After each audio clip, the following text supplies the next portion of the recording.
எல்லா வருஷமும் dim cook அப்படியே ஸ்டேஜில் வந்து கலர் கலராக படம்லாம் காட்டி புதுசாக ஐஃபோன் லான்ச் பண்ணுவாங்க. ஆப்பிள் ஃபேன்ஸ் எல்லாமே அதை பார்த்த உடனே இருக்கிற காசெல்லாம் கொடுத்து ஆப்பிள் ஐஃபோனை வாங்கிடுவாங்க. இந்த வாட்டியும் அதே மாதிரி தான் iPhone 13, iPhone 13 mini, iPhone 13 pro, iPhone 13 pro max இந்த 4 ஃபோன்ஸும் லான்ச் பண்ணியிருக்காங்க.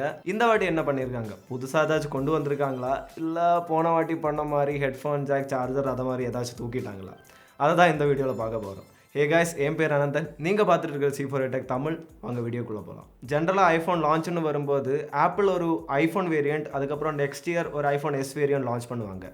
அது எதுக்குன்னா ஒரு இட்ரேட்டிவ் அப்டேட்டுன்னா ஒரு எஸ் வேரியண்ட்டே போதும். இந்த வாட்டி அப்படி இல்லை, ஏன்னா இட்ரேட்டிவ் அப்டேட் தான், ஆனால் பேர் மட்டும் போடல. ஐஃபோன் 12 வரும்போது டிசைனில் மட்டும்தான் சொல்கிற மாதிரி சேஞ்சஸ் இருந்துச்சு. ஸ்குவாட் ஆஃப் எட்ஜஸ் அந்த ஐஃபோன் 4 மாதிரி வந்துருச்சு, அதனால் பார்க்க நல்லா இருந்துச்சு. ஆனால் டிசைன் மட்டும்தான் பேசுகிற அளவுக்கு அப்டேட் இருந்துச்சு. ஐஃபோன் 13 வரும்போது அவ்வளோ சேஞ்செல்லாம் இல்லை, டக்குன்னு பார்த்தா ஐஃபோன் 12 மாதிரியே இருக்கும். ஆனால் கேமரா மாடியூல் மட்டும் கொஞ்சம் சேஞ்ச் பண்ணியிருக்காங்க. என்ன சேஞ்ச் பண்ணியிருக்காங்கன்னா, இப்படி இருந்த கேமரா மாடியூலை இப்படி ஆக்கிட்டாங்க, அவ்வளோதான். அது மட்டும் இல்லை, இன்னொரு சேஞ்சும் இருக்குது. அந்த நாட்ச் இருக்குல்ல, அது இன்னும் கொஞ்சம் சின்னதாக்கிட்டாங்க. ஸோ அது ஒரு சேஞ்சுன்னு சொல்லலாம். ரியல் சேஞ்ச் என்னென்னு பார்த்தா அது ஃபோனுக்குள்ளே தான். ப்ராசஸர் ஆப்பிளோட புது A15 bionic சிப் வருது. அது ஜென்ரேஷன் டு ஜென்ரேஷன் அப்கிரேட் தான். எப்படி சொன்னாலும் A14 bionic தான் இது வரைக்கும் இருக்கிறதுலே பவர்ஃபுல் சிப். இப்போ அது A15 bionic ஆகிடுச்சு, அவ்வளோதான். இங்கே நோட் பண்ண வேண்டிய விஷயம் என்னென்னா, A15 bionic A14 bionic மாதிரி ஒரு 5 nanometer சிப். அடுத்த சேஞ்ச் என்னென்னா பேட்டரி. இது ஒரு தேவையான சேஞ்ச் தான், ஏன்னா ஐஃபோன் 12ஓட பேட்டரி லைஃப் அவ்வளோ சொல்லிக்கிற மாதிரி எதுவும் இல்லை. ஆனால் ஆப்பிள் இந்த வாட்டி ஐஃபோன் 13ல் அடிஷ்னலாக 2.5 மணி நேரம் சார்ஜ் வரும்னு சொல்கிறாங்க. ஸோ அது நல்ல ஒரு விஷயந்தான். ஆனால் சார்ஜிங்னு பார்க்கும்போது வயர்ட்லேயும் மேக்ஸ் சேஃப்லேயும் அதே சார்ஜிங் ரேட் தான். அது மட்டும் இல்லாமல் இங்கே கேமரா செட்டப்லேயும் கொஞ்சம் சேஞ்சஸ் கொண்டு வந்திருக்காங்க. இப்போவும் 12 மெகா பிக்சல் கேமரா தான், 108 மெகா பிக்சல் அந்த மாதிரி எதுவும் இல்லை.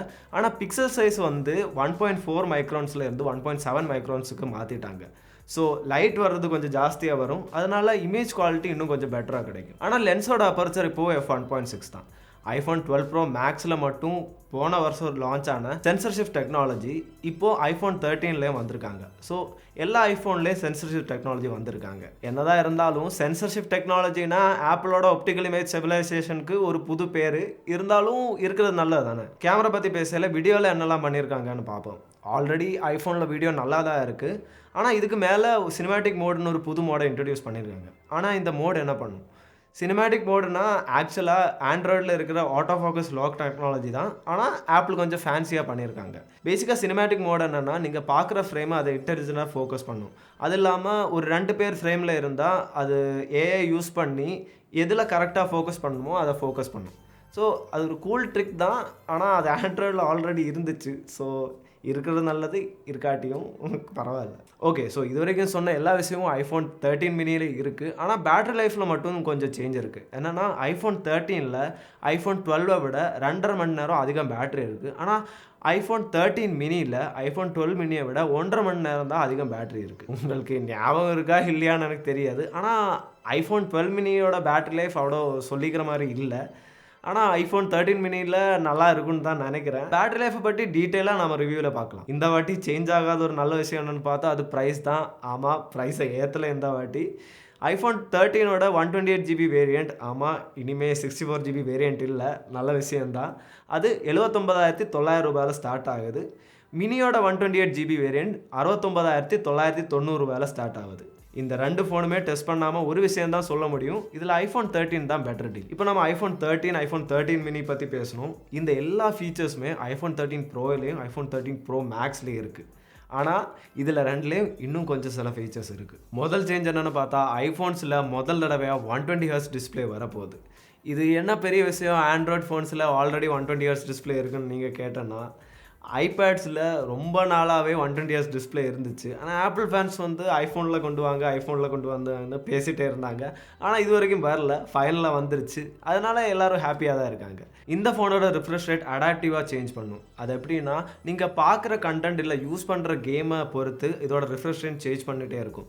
ஸோ நீங்கள் ஒரு 60 ஹெர்ட்ஸ் வீடியோ பார்த்துட்டு இருந்தால் 120 ஹெர்ட்ஸில் ரன் பண்ணுறதுக்கு பதிலாக அது 60 ஹெர்ட்ஸ்லேயே ரன் பண்ணும். ஸோ பேட்டரி அங்கே கொஞ்சம் சேவ் பண்ணும். ஸோ இந்த டெக்னாலஜியால் ஹை ரிஃப்ரெஷ் ரேட்னால் வர பேட்டரி லாஸ் கொஞ்சம் கம்மியாக இருக்கும். அது மட்டும் இல்லாமல் ஆப்பிள் இங்கே ஒரு பெரிய பேட்டரியும் போட்டிருக்காங்க. ஸோ அவ்வளோ கவலைப்பட வேண்டிய அவசியம் இல்லை. இருந்தாலும் பேட்ரி அவ்வளோ ஜாஸ்தியெல்லாம் வராது, சின்ன பேட்ரி இன்க்ரீஸ் தான். ஆனால் இங்கே சோகமான விஷயம் என்னென்னா டைப் சி போர்ட் மட்டும் கொடுக்கல. ஏதோ ஆப்பிள் டைரெக்டாக லைட்னிங்லேருந்து போர்ட்டே இல்லாமல் ஐஃபோன் லான்ச் பண்ணாலும் டைப் சியில் லான்ச் பண்ண மாட்டாங்கன்னு தான் நான் நினைக்கிறேன். நீங்கள் என்ன நினைக்கிறீங்க? கீழே கமெண்ட்ஸில் சொல்லுங்கள். ப்ரோ சீரிஸோட கேமரான்னு பார்த்தாலும் லைட்டாக ஒரு அப்கிரேடாக தான் போட்டிருக்காங்க. என்னென்னா டெலிஃபோட்டோ சென்சர் வந்து இப்போ 77 மில்லிமீட்டரில் கொண்டு வந்திருக்காங்க 3x ஒப்டிக்கல் ஜூமோட. அது போன வருஷத்தோட 2.5x கம்பேர் பண்ணும்போது ஒரு அப்கிரேட் தான்.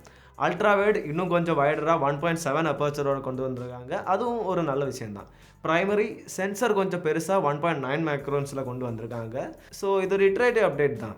என்ன தான் ஆப்பிள் ஸ்டேஜில் வந்து பெரிய கேமரா அப்டேட் அது இருக்குது இது இருக்குதுன்னு சொன்னாலும் நாங்கள் அது ரியல் லைஃப்பில் டெஸ்ட் பண்ணிட்டு தான் எப்படி இருக்குன்னு கரெக்டாக சொல்ல முடியும். ஸோ அதுக்கு வெயிட் பண்ணுங்கள். ஸோ பேசிக்காக ஐஃபோன் 13 சீரீஸ்னு பார்த்தா மேஜர் அப்கிரேட்னு சொல்கிறதுக்கு அந்த ஹை ரெஃப்ரெஷ் டிஸ்பிளே மட்டும்தான் இருக்குது.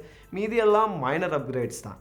ஸோ நீங்கள் ஐஃபோன் 12லேருந்து 13 போக நான் ரெக்கமெண்ட் பண்ண மாட்டேன். ஏன்னா ஆல்ரெடி ஐஃபோன் 14 லீக்ஸே வர ஆரம்பிச்சிருச்சு. அதில் நாட்செல்லாம் இல்லாமல் பஞ்சோல் டிஸ்பிளேயோட வர போகிறாங்கன்னு எல்லாம் சொல்கிறாங்க. ஸோ 14 எப்படி இருக்குன்னு பார்ப்போம், அதுக்கப்புறம் டிசைட் பண்ணுவோம்.